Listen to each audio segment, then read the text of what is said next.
Olá, sejam bem-vindos ao canal da Igreja Batista Reconstruir. Se você ainda não é inscrito, se inscreva. Compartilhe os nossos vídeos, curta, porque isso ajuda a mensurar o trabalho e o YouTube entende que o conteúdo é relevante. Bem, vamos a mais um vídeo. Desta feita iremos estudar sobre a marca da besta. Isto mesmo, esse assunto tão comentado por muitos teólogos e estudiosos e que chama a atenção de tanta gente. Vamos à leitura do capítulo 13 de Apocalipse.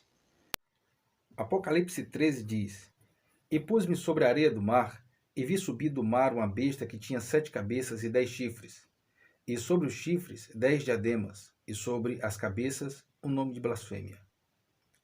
E a besta que vi era semelhante ao leopardo, e os seus pés como os de urso, e a boca como a boca de leão. E o dragão deu-lhe o seu poder, e o seu trono, e grande poderio. E vi uma de suas cabeças como ferida de morte, e a sua chaga mortal foi curada, e toda a terra se maravilhou após a besta. E adoraram o dragão, que deu à besta o seu poder, e adoraram a besta, dizendo: Quem é semelhante à besta?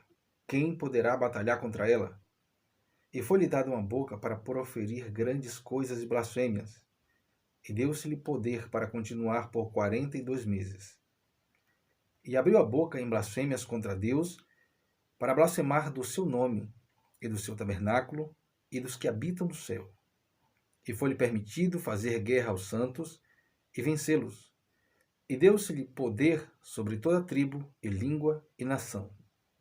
E adoraram-no todos os que habitam sobre a terra, esses cujos nomes não estão escritos no livro da vida do Cordeiro, que foi morto antes da fundação do mundo. Se alguém tem ouvidos, ouça. Se alguém leva em cativeiro irá. Se alguém matar a espada, necessário é que a espada seja morta. Aqui está a paciência e a fé dos santos.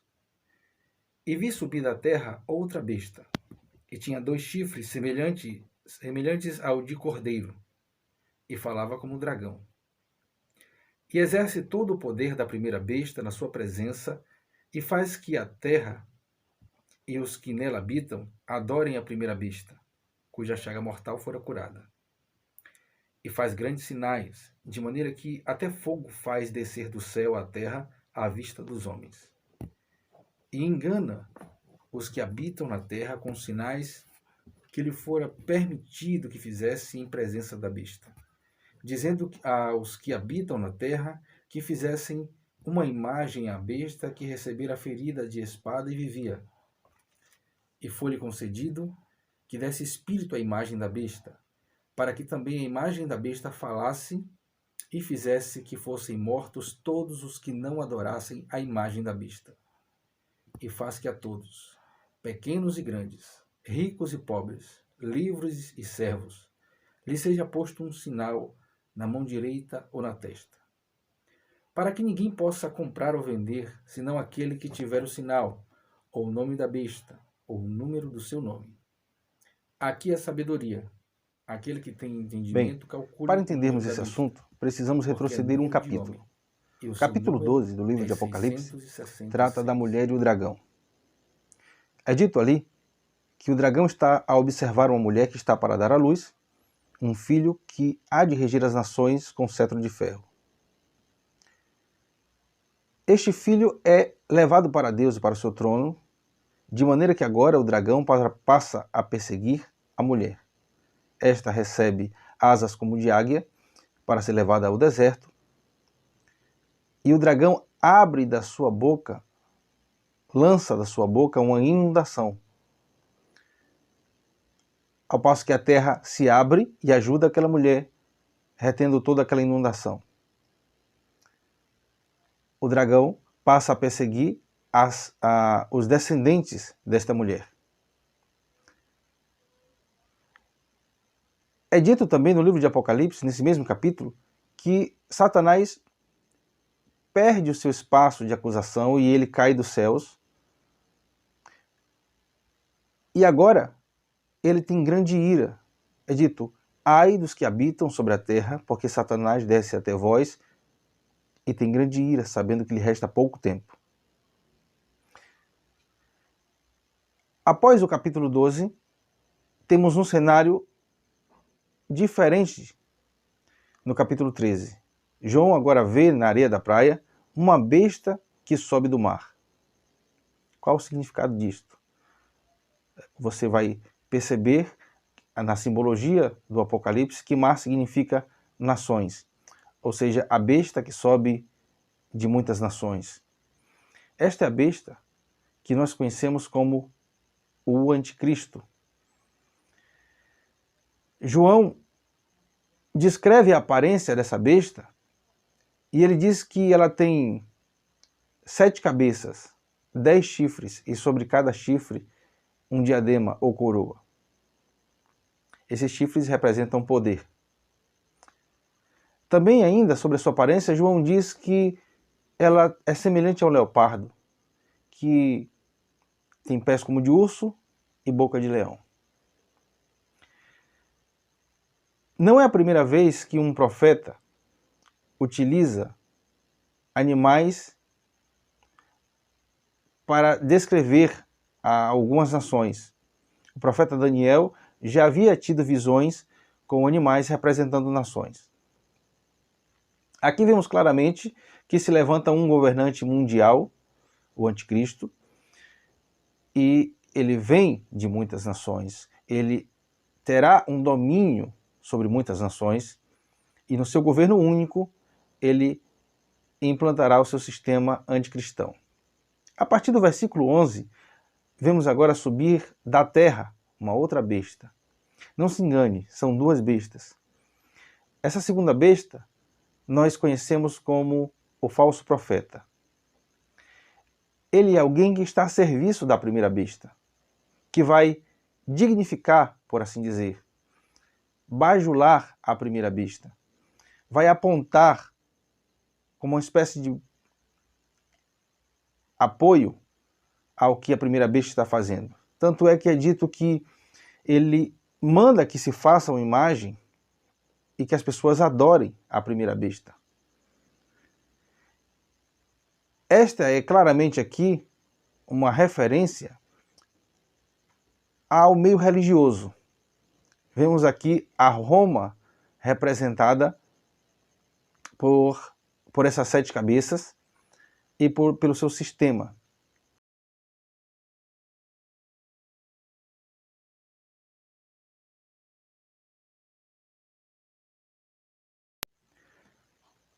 Chegando nesse ponto, é preciso fazer uma análise do texto. Temos 3 personagens: o dragão, a besta que sobe do mar, o anticristo, e a besta que sobe da terra, o falso profeta. É nítido a tentativa de imitar a Deus por parte de Satanás. Nós temos um dragão que envia a primeira besta, a primeira besta está a serviço dele, e depois temos uma segunda besta que dignifica a segunda. Assim como o Pai envia Jesus, Jesus glorifica o Pai, e assim como o Filho, Jesus envia o Espírito. E ele diz, ele há de glorificar-me porque há de receber o que é meu, não falará de si mesmo. Essa tentativa de parodiar não engana, fica nítido, fica muito claro que é uma imitação barata. Mas aqueles que não têm os seus nomes escritos no livro da vida serão sim enganados por esta estratégia de Satanás. Bem, você deve estar se perguntando quanto à marca. Mas, afinal de contas, o que será essa tal marca da besta? Precisamos nos fazer algumas perguntas para que isso fique muito claro e você não tenha dúvidas. É dito que a segunda besta, a besta que sobe da terra, ou o falso profeta, manda marcar a grandes e pequenos, a servos e livres. Note que a segunda besta é algo que vem do meio religioso, que manda colocar essa marca sobre as pessoas. E manda ainda que se faça uma imagem e que as pessoas adorem essa imagem. Essa marca vai dar a possibilidade das pessoas comprarem e venderem. Ela tem a ver com o sistema financeiro.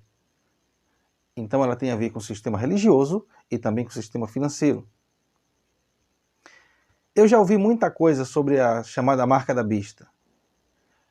Há muitos anos atrás se dizia que era um computador em Bruxelas, se dizia que era o sistema monetário, as financeiras de cartão de crédito, todo aquele sistema que estava sendo implantado, que era algo muito novo na época.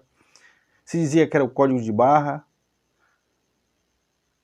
E mais recentemente, temos muito ouvido falar sobre um tal chip. Mas deixe-me te dizer uma coisa. Quando nós pensamos sobre o chip, nós percebemos que o chip é uma incisão, é algo subcutâneo.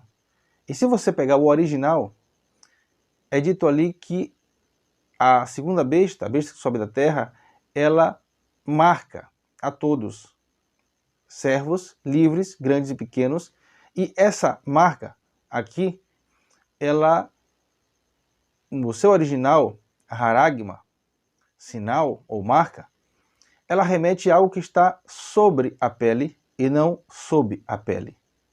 E o chip, como eu disse, é uma incisão, é subcutâneo. Então, percebemos que não há nenhuma possibilidade de ser o chip por conta da interpretação do próprio idioma em que está escrito o texto. Eu quero que você se faça duas perguntas. Primeiro, a marca da besta é algo físico que trará consequências espirituais para aqueles que a receberem? Ou é algo espiritual que trará consequências físicas para aqueles que a receberem? Isto aqui é muito importante. Se nós observarmos o que está escrito no livro de Deuteronômio, capítulo 6, especialmente ali o verso 8, você vai ver o Shema, ouve, ó Israel. É dito que eles deveriam ter os mandamentos de Deus atados à sua mão, entre os seus olhos, ou seja, na testa, e ainda nos seus umbrais, nos umbrais das suas portas. Esta era a marca do povo de Deus. Você vai ver que é uma marca que tem a ver com adoração, que tem a ver com a guarda dos mandamentos, que tem a ver com fidelidade.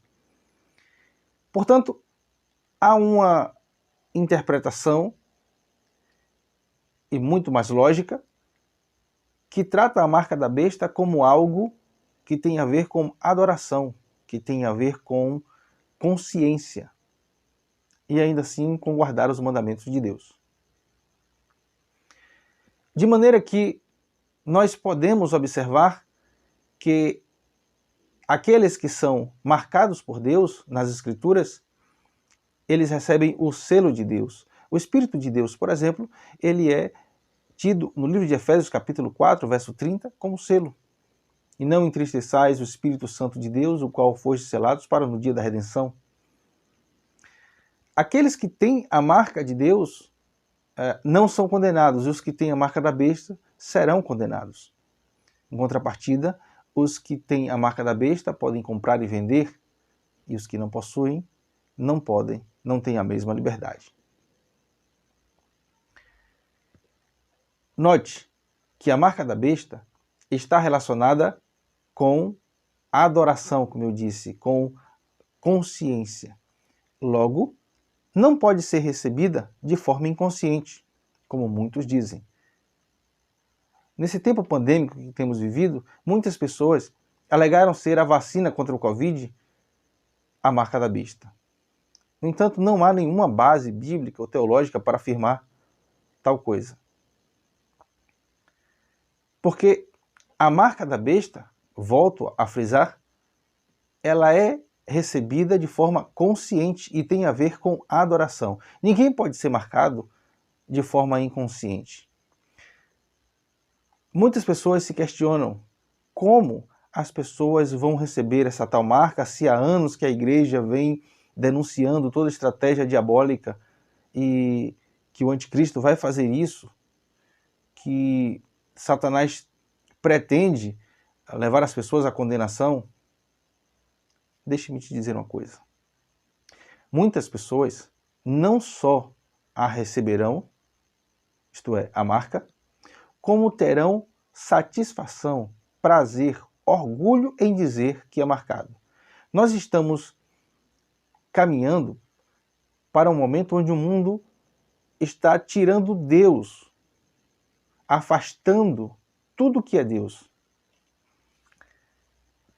Os governos que estão sendo montados são governos anticristãos. Não haverá espaço para Deus no mundo e as pessoas dirão satisfatoriamente. Os homens têm acreditado muito mais na ciência, muito mais em outro homem do que no próprio Deus. Os grandes movimentos que estão se encabeçando de várias formas, eles estão a todo custo tentando ridicularizar a Deus e a sua palavra. E como diz o texto, há muitas blasfêmias. Estas pessoas, elas serão rebeldes, elas serão revoltadas e totalmente opostas a tudo que se chama Deus. Então todas as pessoas que forem marcadas, as quais o texto se reporta como aqueles que não estão inscritos no livro da vida do Cordeiro, ou os habitantes da terra, observe que é uma diferença, uma distinção para que se saiba quem é marcado e quem não é marcado, até porque os que estão inscritos no livro da vida do Cordeiro já foram marcados por Deus, já são selados. Essas pessoas terão a maior satisfação em negar a Cristo os seus ensinamentos e a viver este momento que muitos considerarão como sendo o próprio Messias que veio à Terra, o grande Salvador. Para que você entenda muito mais essa questão, certa vez colocaram Jesus diante de uma pergunta capciosa. Assim perguntaram a ele: é lícito pagar impostos a César? Jesus toma uma moeda romana, apresenta a todos e pergunta de quem era aquela imagem que estava cunhada na moeda. E todos disseram, é claro, de César. E ele diz: dai a César o que é de César, e a Deus o que é de Deus. Isto porque havia uma imposição por parte dos imperadores romanos para que as pessoas lhes dessem adoração. Isto mesmo, os imperadores se intitulavam deuses. E através dos seus decretos, eles exigiam a adoração a si mesmos e a Roma. De maneira que os cristãos ficaram naquele ambiente muito oprimidos, e eles perdiam todos os seus direitos. Os comerciantes que não praticavam o culto ao imperador não tinham movimento no seu comércio, porque as pessoas só entravam no comércio de quem fazia parte de todo aquele sistema. O seu comércio, ele sofria as penalidades por isso. Os próprios sindicatos, as chamadas guildas da época, tinha um monte de retaliação para esse tipo de comerciante. Muitos irmãos perderam seus empregos e ficaram empobrecidos, como você pode constatar nos primeiros vídeos que fizemos sobre as 7 cartas às igrejas da Ásia Menor. Então, nesse contexto onde os irmãos foram tão perseguidos, eles acreditaram estar vivendo este momento onde o anticristo já estaria na Terra. Note que o texto fala sobre a marca, o número e o nome. A marca, o número e o número do seu nome. O que é que nós vemos? O 666 visto por aqueles irmãos como se fosse para aqueles dias. Nós temos aí muitos cálculos que são feitos, até porque o texto diz: aqui é a sabedoria, aquele que tem sabedoria calcule, porque é número de homem. Então muitos cálculos foram feitos em cima disso aí. Utilizando uma técnica chamada de gematria, onde se pega o alfabeto hebraico e há uma correspondência, onde uma letra, cada letra significa, é correspondente a um número. Por exemplo, alfa significa 1, beit significa 2, e assim até chegar à 11ª, que já há algumas mudanças. para o vídeo não ficar muito longo, vamos nos concentrar aqui. Na época, chegaram alguns nomes, como o nome de César Nero. César Nero foi um imperador que perseguiu os cristãos, que incendiou Roma e colocou esse incêndio na conta dos cristãos. E por conta disso, os irmãos foram muito perseguidos. Ele é alguém que vai matar a sua própria esposa a chutes e que depois tira a sua própria vida. Há outros cálculos que chegam a outros nomes. Mas gostaria que você entendesse, então, que a chamada marca da besta tem a ver com consciência, com adoração, até porque ela é trazida pela besta que sobe da terra, pelo falso profeta. É ele que pede que todos sejam marcados, e que você não precisa se preocupar quanto à questão da vacinação ou a receber essa marca de forma inconsciente. Essa marca será recebida de forma consciente. Espero que esse vídeo tenha te ajudado. Um forte abraço e até o próximo vídeo.